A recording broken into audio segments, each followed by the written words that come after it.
मी अमिता बेलापूरकर. मी इथे माझे मला कमी दिसत होतं म्हणून मी लक्ष्मी हॉस्पिटलमध्ये तपासायला आलेली. तर दोन्ही डोळ्यांचे ऑपरेशन माझी डॉक्टर सीमा भोसले यांनी केली. पण खूपच चांगलं झालं. मला चांगलं दिसतं पण आहे, चांगलं हे पण होते अगदी.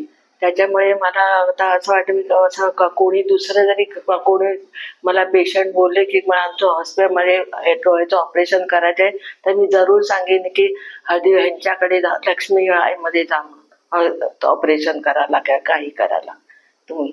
आणि इथूनचा स्टाफचा खूप चांगला आहे. त्यांनी मला ट्रीटमेंट खूपच छान दिली. मला बरं वाटलं. असं वाटलं की आपल्या घरचीच लोक आहेत की काय, असंच मला वाटलं. म्हणून त्याच्यामुळे मी खुश आहे. म्हणजे मला दोन्ही डोळ्यांना आता चांगलं दिसतं पण आहे चांगलं.